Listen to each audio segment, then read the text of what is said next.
Hey everybody, it is your girl Vernique, Esther, and today I'm doing something that I haven't done before ever, and that is kind of giving you a moment with me where we talk about a little bit of what's going on in my life. And recently, in particular, a lot of you guys have been asking me, especially in the Authentically Wed Facebook group, if I'm dating. A lot of people are wondering if I'm out there, am I in a relationship, those kind of things. I'm not in a relationship. However, I have kind of been dipping my little toe in the dating world. And so, especially as somebody who has experienced divorce, it's totally different dating now than it has been for me prior to when I was married. And of course, I met my ex-husband when I was like 18 years old, and he was my main reference for relationships for most of my life. And so I didn't even really have a robust dating experience prior to getting married. And so now that I'm older, and now after having experienced divorce, dating has been really interesting. It's taken me a while to kind of get back out there because I don't know what out there looks like. I don't know what conventional dating looks like.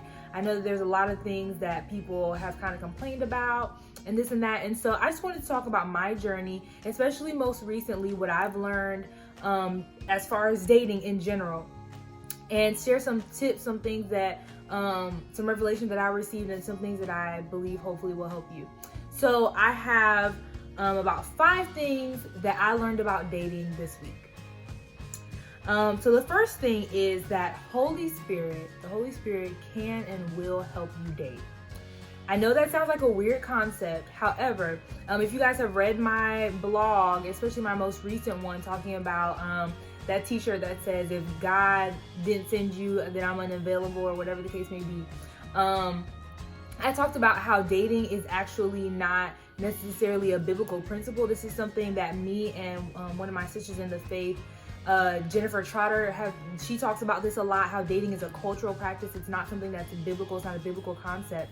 And so, though it's not a biblical concept, and it is culturally based, right? Like if I lived in a different country, dating would look different for me. Or if I grew up in a different culture, dating might look different for me, and how that occurs, or if it even occurs, right? But as believers, regardless of the culture and regardless of where we are, the Holy Spirit can inform all of our decisions, including how we date, how we spend our time. So obviously we know everybody's not down with multiple dating. Everybody's not down with, going on a bunch of dates or dating and talking to multiple people. However, regardless of what side of the fence you stand on, whether you multiple date or you just wait until somebody presents themselves, you have the waiting mentality. I don't think that there's necessarily a right or a wrong, but I do think whatever you do it because that is what fits your personality, your lifestyle. It's responsible, and it's Holy Spirit led. Because though, like I said, dating is not necessarily a biblical principle, all things we do as believers should be led by the Holy Spirit. This week, I really, really learned how Holy Spirit can help inform decisions. So there was a particular person I was talking to, and every step of the way, I was like, God, show me this, or Holy Spirit, this is how I feel about this. What do you think about this? Or, well, what's going on here? And I'm telling y'all, every single time Holy Spirit gave me the tea. Holy Spirit was dropping all types of revelation, and every single time, as I trusted my discernment, which is something that I learned through my divorce, how to trust the voice of the Holy Spirit, the still small voice, the knowing, in order to make informed decisions, right? And every single time, Holy Spirit was on point and was giving me tea. And not even just with this particular person, but in general, Holy Spirit, like, God really will give you revelation, and He'll give you understanding. The Word talks about how if we ask for wisdom, right, God will give it to us freely, because He's not like, if a father won't give their child stone when they ask for bread, why would God withhold wisdom from us, right? So when we ask God for wisdom, when we ask for His perspective on how to do certain things, He will freely give it to us, but we have to trust that He's willing, able, and desires to do those things. And so the Holy Spirit really, guys, if you talk to Him every step of the way throughout your dating process, through your healing process, whatever it is, He will give you insight and wisdom on how to maneuver the situation. The next thing I learned is it's so much easier to date when you're healed and whole. Okay, story time. early on through my divorce process, I got attached to somebody that I really had no business attaching to. Not only was it the wrong person, but it was also the wrong timing, right? It was too soon in my recovery process for me to do it. It happens to the best of us. It was something that I was previously ashamed about, but no longer, right?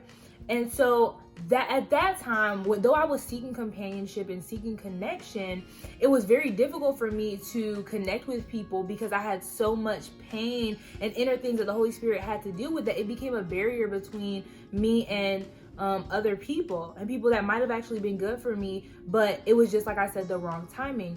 And so it's on this side of things, as I've been making healthy decisions, I've gotten counseling, I've been walking with the Lord closely, I'm being transparent in my relationships, I'm being honest, making healthy decisions. On this side, I have way more clarity, I have way more understanding, I have more room to make healthy decisions and to give myself more freely, but with boundaries. I'm able to set certain boundaries and able to say what I like and don't like. I'm speaking up for myself. I'm not letting people take advantage of me, those types of things. And honestly, these are things that can translate beyond dating and romantic relationships, but even into your friendships and your relationships with your family. When you are healed and whole, you make better relational decisions in general. And so I realized that dating is much easier when you have a level of healing and wholeness. Again, not that I've just arrived and I'm, whatever. However, the experience of divorce that I occurred, my past experience with relational brokenness no longer speaks to the context that I'm in today. It doesn't have a say, it doesn't have a voice in how I make decisions and who I connect with at this moment in time. And so, I admonish you that even if you're seeking companionship, if you know that you have some healing that God is calling you to do, take time to do it. You'll feel much happier, much freer on the other side of that when you take the time to do what you know you should do on the front end than trying to do it on the back end. And at the end of the day, God is a rewarder of those who diligently seek Him. And if you take the time to lay aside every weight and sin that would so easily beset you, you will experience the freedom of God.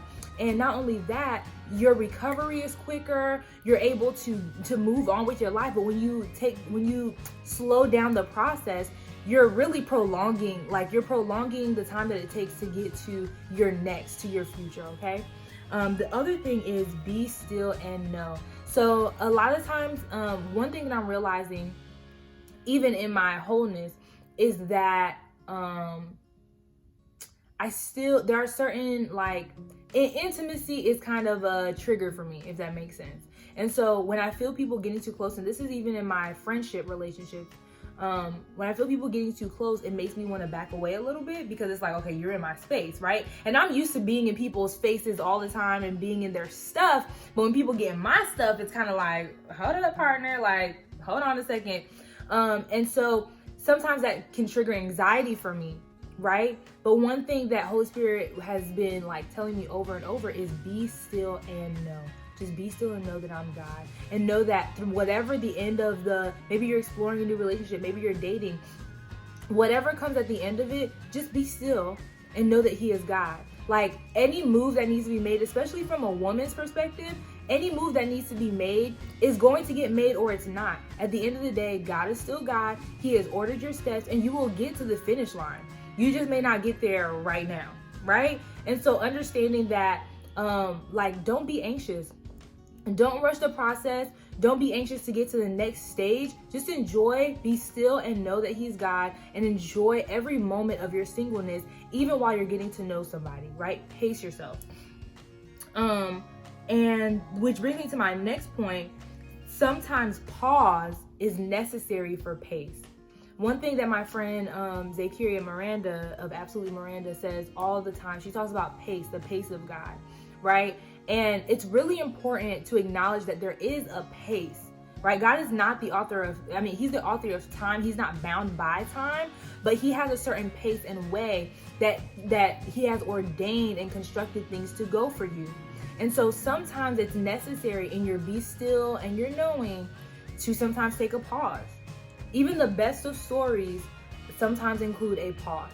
Sometimes there needs to be a halting. Sometimes there needs to be a resetting and a reevaluating a perspective and boundaries and whatever the case may be. And that is okay. It doesn't mean that it's the wrong relationship. It doesn't mean it's the wrong person. It doesn't mean that you should stay. It doesn't mean it's the right one. It just means that sometimes pause is necessary for pace. In order for you to go the pace that God is wanting you, if you're going too far, too slow, or if you're going too fast, he may need to halt you to reset you. And so don't be scared or don't be afraid of the pause, like when God pushes the pause button on something, because it's for your benefit. It's always for your benefit, okay? And then the last one is, they like you, chill.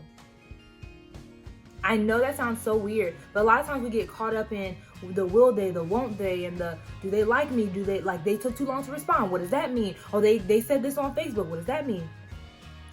If they're spending time with you, they like you, just chill. Sometimes we make things way too much and we blow things out of proportion. Like, just chill. He likes you, sis. She likes you, bro. Just chill and see how it goes. That's pretty much all I have for today. I hope that this was helpful to you. I'm not a dating singles guru or whatever the case may be. My specialty is healthy relationships and marriage, but I did want to share with you where I am in my dating revelations, if you will, what it means to me, and that, you know, you're not alone in this thing, guys. I'm here with you. I'm walking it out with some of you who aren't married yet, that are waiting on the promise. I'm here too, but we make the best of it. By the way, if you haven't yet, grab your Single Fi Single shirt. It's a limited edition tee. We're only selling it until the end of the year. Go to www.authenticallywed.com/shop. Catch up on a blog, buy a t-shirt, whatever. Just visit the site, okay? All right, I love y'all. Have a great, great, great day.